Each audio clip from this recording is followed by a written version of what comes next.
al encauzar a Jesús, se habían amparado en el pretexto de que uno de sus propios discípulos le había entregado.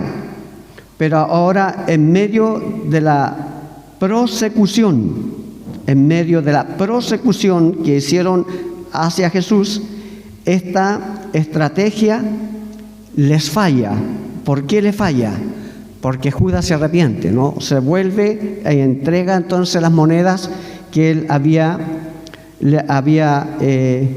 recibido de estos mismos ancianos. Entonces, pues el mismo Judas al hacer esto, al devolver él el dinero, como dice el verso 3, al devolver el dinero, entonces toda la excusa o todo lo que ellos habían proclamado o habían alcanzado hasta ese momento, el mismo Judas entonces se los echa por tierra, porque él vuelve entonces arrepentido. Entonces, pues el mismo Judas, que les era testigo a ellos mismos a favor de la inocencia de Cristo, lo cual sirvió esto para la gloria de Jesús, en medio de sus padecimientos y como anticipo de su victoria sobre Satanás. Recordemos que en clases pasadas, cuando Judas tomó el bocado de pan, dice la Biblia que también Satanás entró detrás del bocado de pan. ¿Se recuerda de aquello, no?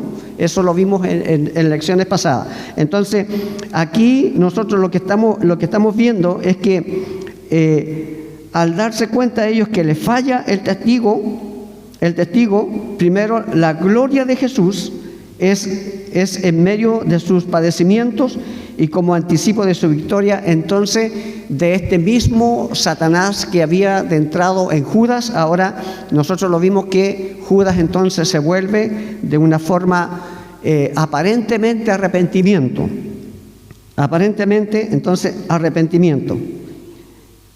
Lo segundo que vemos allí, como advertencia para sus seguidores, ¿no? Como advertencia para sus seguidores sirve lo que estaba haciendo Judas al entregar las monedas, al devolver las monedas hacia los sacerdotes, quienes quedaban ahora sin ninguna excusa por el aparente arrepentimiento de Judas. Veamos cuál fue el arrepentimiento de Judas. No como el de Pedro, ¿no? Aquí vamos a poner a Pedro de testigo. Pedro sí se arrepintió. No, Pedro tuvo un arrepentimiento tanto de su mente, porque su mente lo llevó a ver quizás las cualidades de Jesús, todo lo que Jesús había hecho, cómo Jesús lo había tratado, y entonces eso dice, la palabra dice que le dolió a Pedro en su corazón. Y entonces Pedro, aquí entonces la Biblia dice que él lloró y se arrepintió y vino entonces a Jesús creyendo de que Jesús lo amaba todavía, aunque él lo había negado. No, ese es el arrepentimiento de Pedro. Pero no así Judas. No Judas. Lo único que él sintió fue remordimiento. No, quizás nosotros nos hemos preguntado muchas veces y hemos dicho, bueno, pero ¿por qué Judas no acudió a la salvación? Y aquí tenemos la respuesta. Judas jamás, en todo el tiempo de los 3 años y medio que participó con Jesús, no experimentó arrepentimiento. O, en otras palabras, él nunca tuvo un convertimiento hacia Cristo. Recordemos la acusación de Jesús, que la acusación de Jesús le dice de que uno de vosotros me va a entregar, le dice.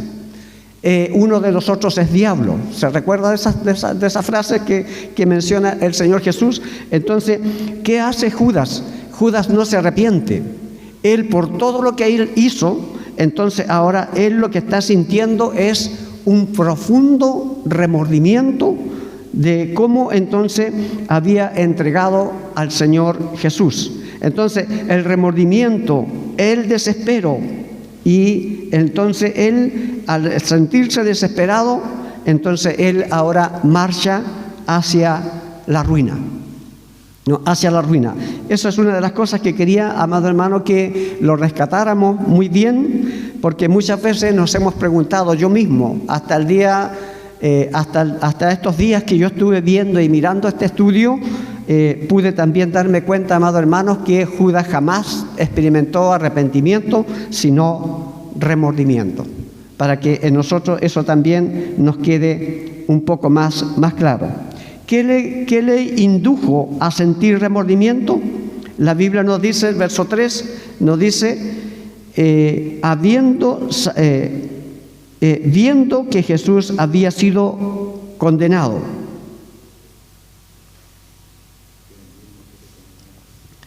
Viendo que era condenado.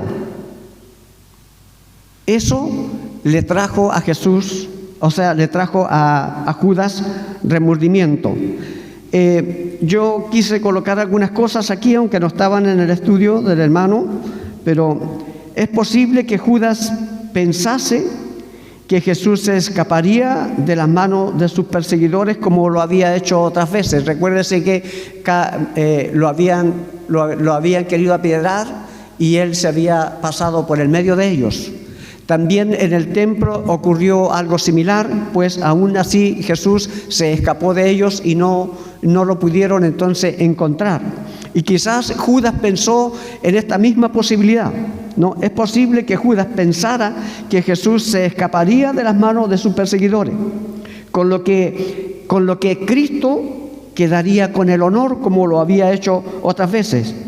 Pero también podríamos pensar que él habría de quedarse con el dinero. Entonces, tres cosas hay aquí que quizás Judas pensó: que Jesús se podía escapar y podía Jesús quedarse con el honor, pero él quedarse con el dinero. Y así nadie sufriría ningún daño. Quizás ese era el motivo o el pensamiento que tenía Judas en aquel instante, pero no tenía. Nosotros vemos y miramos ahora en la realidad de las cosas, no tenía ningún motivo para pensar así, puesto que repetidas veces había oído de Jesús referirse a este momento que debía él ser crucificado. Se recuerda que Jesús le está diciendo a los discípulos constantemente: yo voy a Jerusalén y allí voy a ser entregado a los ancianos, pero también voy a ser crucificado. ¿Se recuerda de aquello? Entonces eso estaba en la mente de Judas. Eso no lo podía él sacar de su mente. Por eso que quizás, a mano, todos los opuestos que nosotros hablamos recién, es que a lo mejor él pensaba así, pero no tenía ningún motivo para pensar así, pues Jesús les había dado la causa del cual él entonces tenía que ser crucificado. Entonces, ¿por qué Judas sentía remordimiento?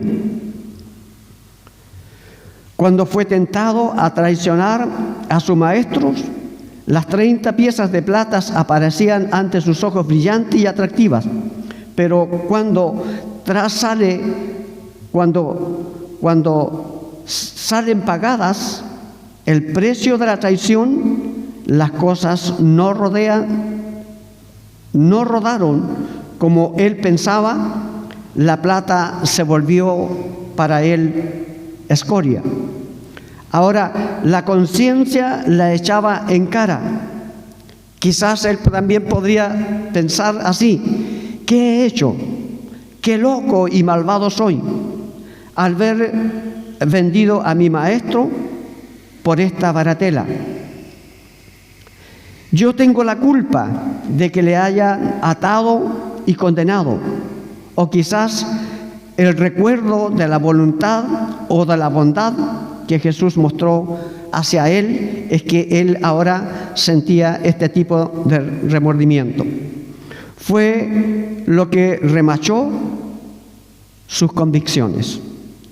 Lo que Jesús hacía, como él lo trataba, A pesar de que Judas era diablo, siempre Jesús lo trató como a un hijo propio y lo amó de la misma forma que amó a los 11 discípulos. Entonces quizás esto, amados hermanos, trajo remordimiento hacia Judas, que hizo, que lo llevó a hacer restitución de lo que es el dinero, lo que estamos viendo en el verso 3. Devolvió las 30 piezas de plata a los principales sacerdotes y las devolvió a los ancianos. Ahora, el dinero le quemaba la conciencia y estaba tan disgustado con el dinero como lo estaba cuando lo anhelaba ardientemente en su corazón. Él ahora hace una confesión: he pecado entregando sangre inocente, verso 4, diciendo: yo he pecado entregando sangre inocente. Todo eso, amado hermano, pasaba por la mente de Judas. Para vergüenza propia confiesa que ha entregado sangre inocente. Por eso que los principales sacerdotes se quedan sin argumento cuando Judas entonces devuelve las monedas, cuando Judas vuelve quizás con este remordimiento de conciencia y les entrega las monedas, ¿no? Entonces allí miramos entonces la inocencia, porque ciertamente, amados hermanos, Judas había entregado sangre inocente, pues no tenían los principales sacerdotes ningún motivo por el cual entonces poder condenarle, ¿no? Poder condenarle. Vemos ahora qué respondieron los principales sacerdotes en la confesión de Judas. Ellos dicen: ¿a nosotros qué? Allá tú. Esa es la respuesta que dan los principales sacerdotes, ¿no? ¿A nosotros qué? Allá tú con tu conciencia, allá tú con lo que tú hiciste. Claro, pues no era su sangre, ¿no? No era su persona, era la de Judas. No les importaba a ellos nada el estar sedientos, no les importaba a ellos nada al estar sedientos de esa sangre. ¿De cuál sangre? De la sangre de Jesús. ¿Con qué despreocupación hablan del pecado de Judas? Él había confesado, quizás con el remordimiento, quizás en toda su fuerza, y él decía: he pecado. Y ellos respondieron: allá tú con tu pecado. Entonces, ¿qué hace Judas? Al ver que ellos no le recibieron las monedas, él ahora, dice el texto, dice: arrojó las piezas de plata en el templo. Los principales sacerdotes no querían tomar el dinero por temor de echar sobre sí mismo la culpa de la traición de Judas. Judas no quería tener el dinero porque le quemaba las manos. Así que los echó en el templo. ¿Para qué? De este modo, quisieran los sacerdotes o no, fuese a parar a las manos de los sacerdotes y de los escribas y de los ancianos. Entonces así se retiró y fue, y ahora él se ahorcó. Pero lo hizo, amado hermano. Así fue entonces el triste final de este varón llamado Judas. Dios nos bendiga, amado hermano. Esa sería la primera parte, la muerte entonces de Judas. Aunque Judas, como le dije, no se arrepintió jamás en su vida, pero sí sintió remordimiento. Dios nos bendiga, amado hermano. Pasamos al segundo punto. Pilato interroga a Jesús, verso 22 hasta el verso 26. ¿Se recuerda dónde dejamos a Jesús? Hemos dejado a Cristo en manos de los ancianos y de los principales sacerdotes. ¿Cómo lo dejamos? Ya él había sido entonces condenado por este tribunal. Pero recordemos algo importante, que los ancianos y los principales sacerdotes no podían matar a Jesús, ¿no? Recordemos que ellos tenían una ley que cumplir en la cual decía: no matarás, ¿no? Pero estos solo podían enseñar los dientes, ¿no? Como lo hicieron en el tribunal, por cuanto los romanos habían arrebatado a los judíos el poder de ejecutar la pena de muerte. Ellos no podían entonces matar a Jesús. Entonces, ¿qué hacen ellos? Al no poder ejecutar ellos la sentencia, tuvieron de madrugada otra sesión para considerar lo que debía de hacerse, y ellos resuelven, llevando ante las autoridades de los gentiles. Primero, allí hay un punto que quiero que lo entiendan. Cristo es llevado ante Pilato para que éste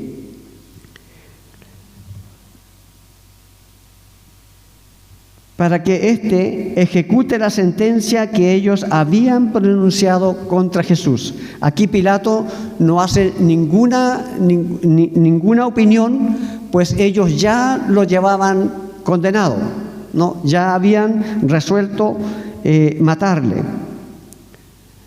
Entonces, para que entonces Pilato ejecute la sentencia que ellos habían ya anunciado. Los escritores romanos de aquel entonces describieron a Pilato como hombre de carácter áspero y altivo. Los judíos mismos sentían profunda antipatía hacia él. Recordemos que ellos estaban cansados del gobierno que Pilato tenía hacia los judíos, o el gobierno que estaba él entonces llevando a cabo. Pero con todo esto, aunque por una parte sentían profunda antipatía, aún así lo usaron como instrumento para llevar a cabo sus perversos fines contra el Señor Jesús. ¿Cómo lo llevaron ante Pilato? La Biblia dice: lo ataron a Jesús tras declararle culpable.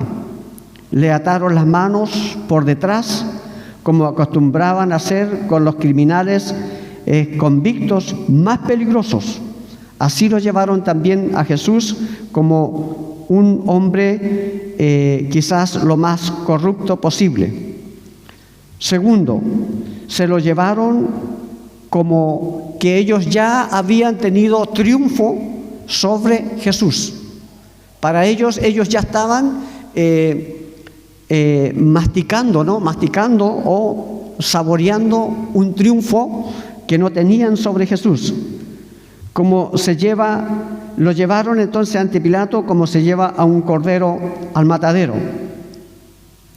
Había poco más de 1 kilómetro de la casa de Caifás hasta la casa de Pilato, y ese trayecto entonces lo llevaron a él atado las manos hasta llegar entonces hacia Pilato. Tercero, lo entregaron a Poncio Pilato, de acuerdo con lo que el mismo Señor había dicho repetidamente. Y esto es lo que quiero que consideremos, que había de entregarle a los gentiles.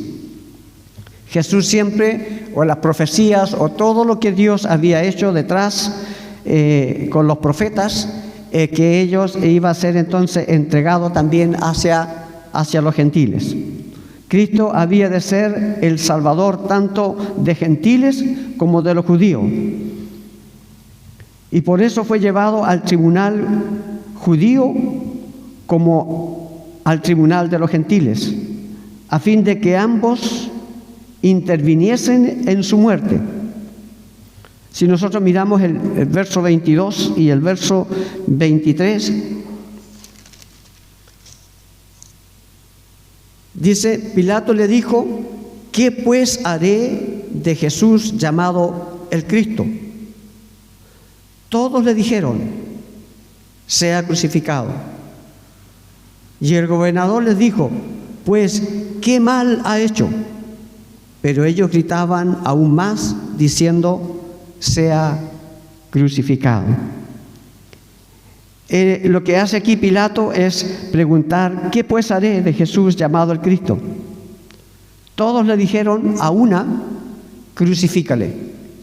Entonces, si nosotros miramos aquí, lo único que sabían bien, lo que habían resuelto eran los gobernantes, pero el pueblo no sabía de lo que habían hecho, simplemente ellos repitieron lo que otros repetían, sin saber lo que estaban haciendo, solamente decían, crucifícale.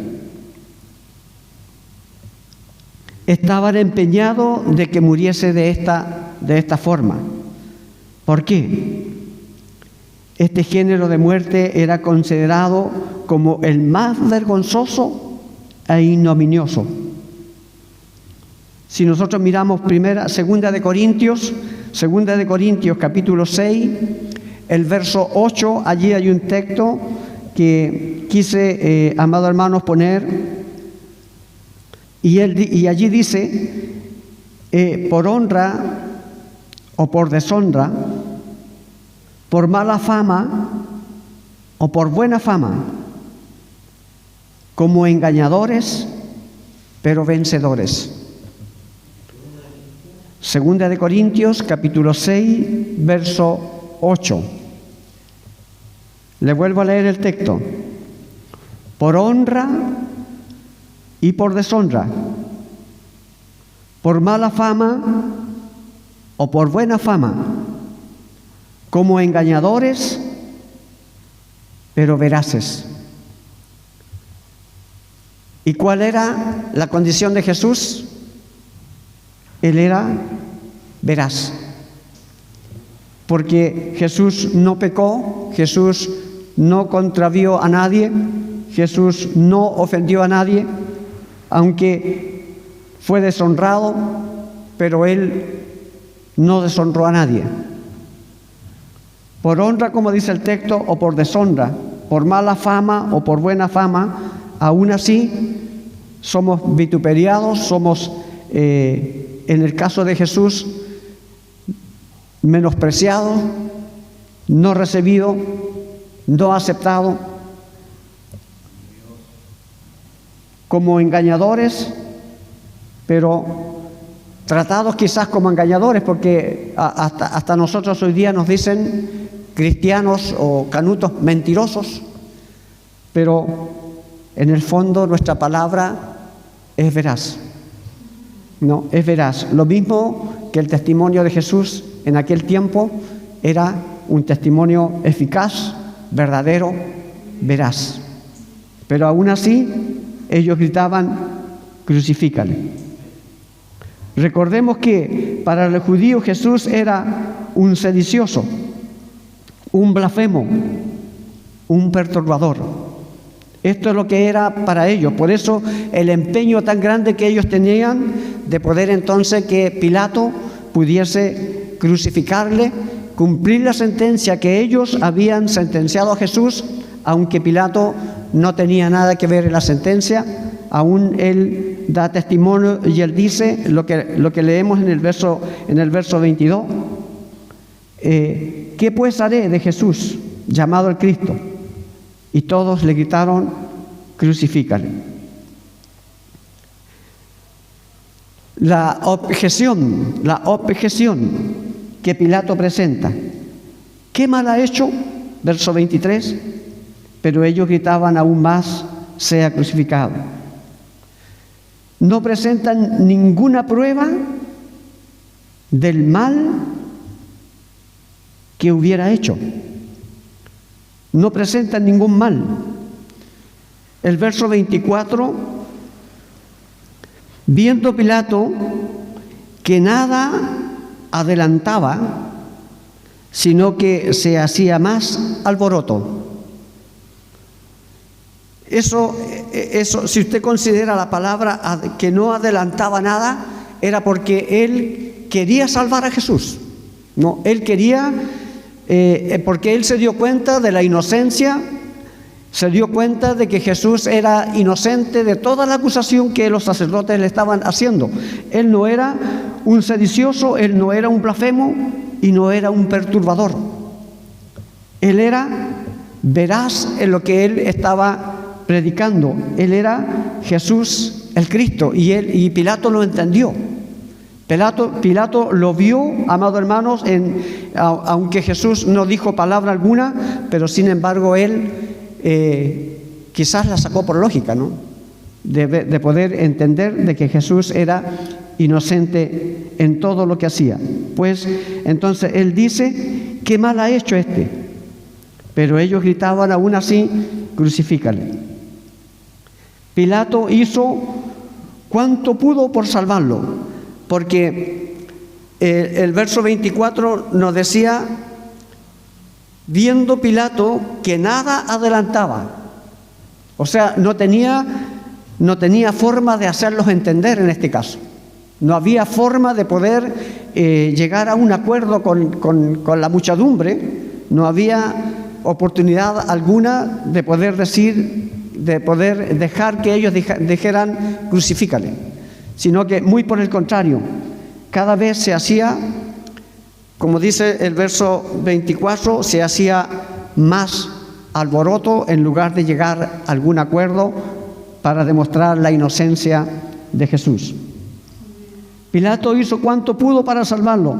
Se dio cuenta que de nada servía seguir argumentando a favor de Jesús, sino que vio el torrente de violencia y vio el torrente de corrupción de parte de la muchedumbre, que no hay autoridad ni hay razón que le ponga freno a esta situación. Entonces, ¿qué hace entonces ahora Pilato? Usó una señal exterior que es la que nosotros tenemos. Tomó agua y se lavó las manos delante del pueblo. No porque así se excusase de cualquier culpabilidad traicionada delante de Dios, sino para exonerarse delante del pueblo.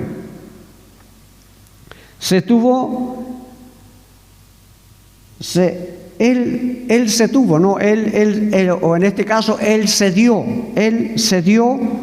a la ceremonia del momento, que era exonerar a un preso. Porque era costumbre de soltar un preso en esa oportunidad. Entonces él dice, refiriéndose declarando ya entonces que iba a ser crucificado Jesús, él les dice ahora: soy inocente de la sangre de este justo. El verso 24 todavía nos sigue, diciendo: inocente soy yo de la sangre de este justo, allá vosotros. Y el verso 26, entonces le soltó a Barrabás, y habiendo azotado a Jesús, le entregó para ser crucificado. Sea bendito, hermanos, el nombre del Señor. Esa sería, amados hermanos, la segunda parte. La tercera, la crucifixión de Jesús, desde el verso 37 al verso 49.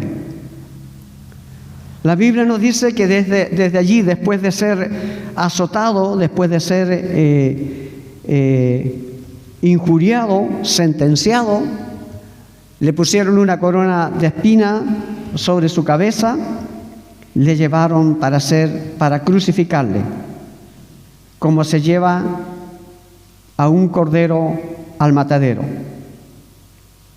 o a una víctima al altar. Usted se recuerda que en el tiempo antiguo, en el tabernáculo de Moisés, pues tomaban un cordero y lo llevaban, y el cordero pues iba inocentemente para ser muerto. Asimismo llevaron a Jesús como una víctima llevada hacia el altar. Hebreos capítulo 13, el verso 10 nos dice lo siguiente: tenemos un altar de cual no tienen derecho de comer los que sirven al tabernáculo, pero tenemos un altar, y aquí el altar para Cristo es la cruz. Podemos imaginar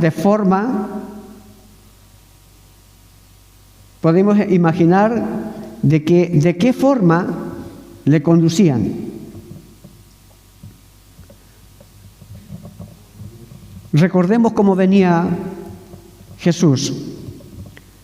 Había pasado una noche siendo abofeteado, le taparon los ojos, dice, y le dieron de puñetazos en la cara, le arrancaron la barba a tirones. Imagina a Jesús desfigurado, deformado, 40 azotes en su espalda, donde su espalda venía lastimada. No recuerdo el texto que dice que araron sobre su espalda. ¿Se recuerda de ese texto? Isaías, Isaías, el capítulo 53, allí están las características de la muerte del Señor Jesús. Pero recordemos que Él venía, ya parte de su sangre había sido ya derramada, quizás ya venía agónico, con hambre, cansado, fatigado por haber estado toda la noche, con sueño, pero aún así ellos le sacaron apresuradamente. Podemos imaginar de qué forma le conducieron. Le habían dado de puñetazos, le habían arrancado, como dije, la barba, los 40 azotes. Había estado toda la noche sin dormir, sin comer, ya con pérdida de sangre, quizás agónico, y lo sacaron para crucificarle. Y no lo hicieron lentamente como una persona enferma, sino a toda prisa.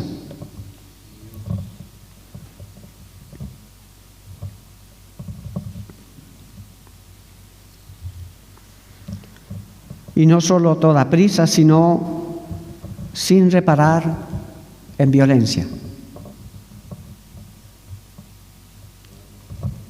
Porque cada vez que Jesús caía, lo golpeaban. Le sacaron fuera de la ciudad.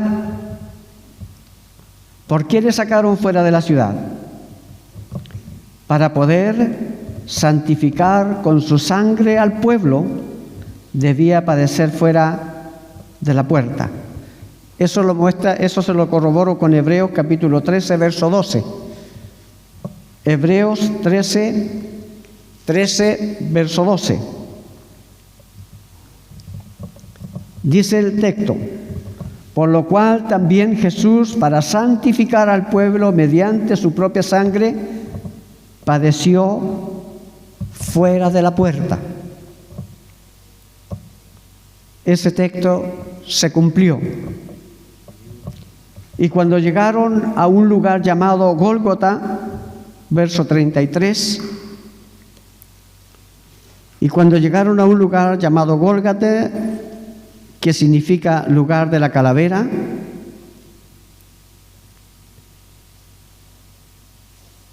cerca de Jerusalén,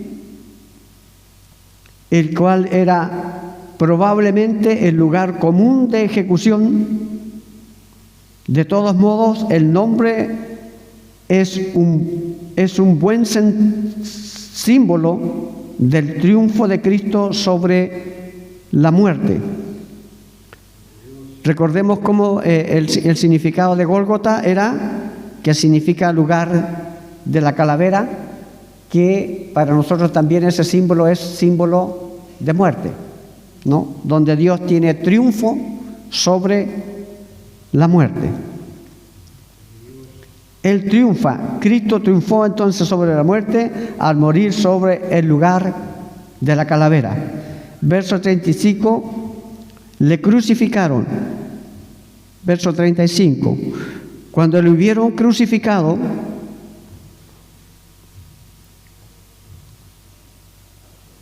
partieron entre sí sus vestidos.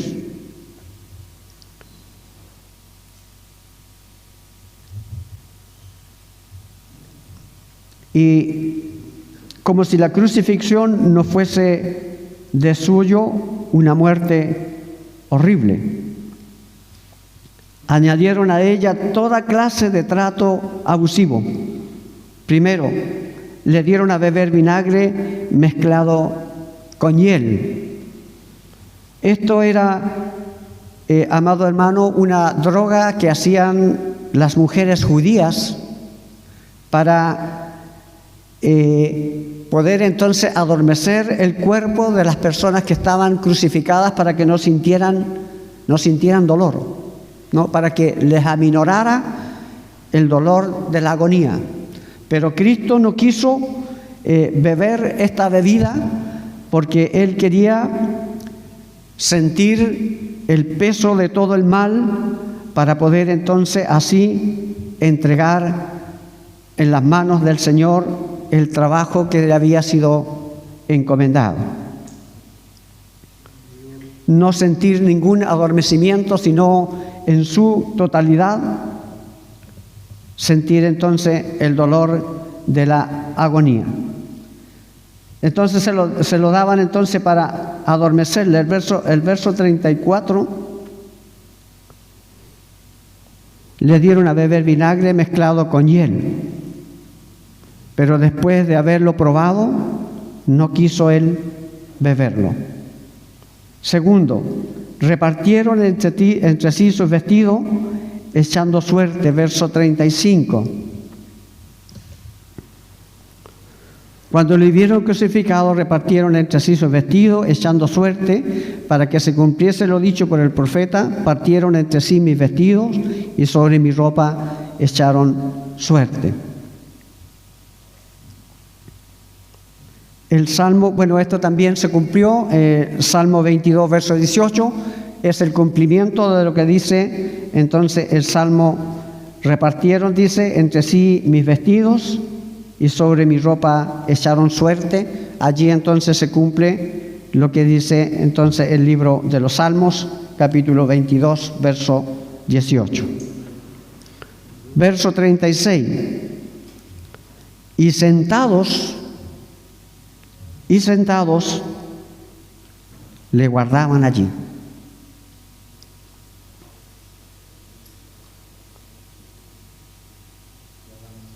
Su intención quizás era vigilarle de cerca para que no viniese entonces alguien y pudiese de sus familiares, más prácticamente de sus familiares, y pudiera entonces bajarlo de la cruz.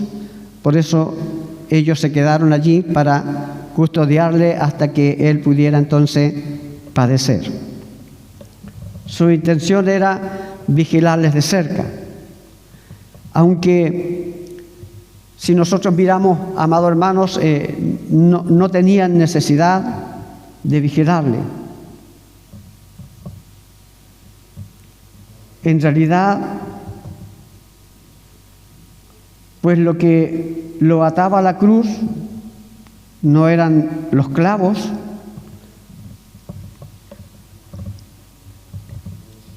sino su amor hacia nosotros.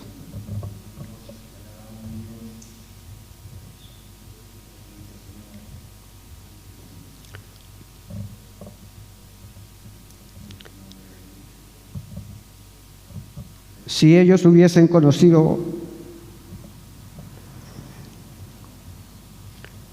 cuán amor nos amó el Padre, que nos dio a su Hijo para ser crucificado por todos y con su muerte volver a darnos vida y reconciliarlos aún así con el Padre.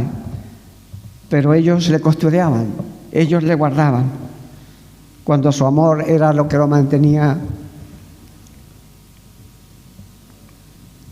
clavado a la cruz. Dios les bendiga, amado hermano.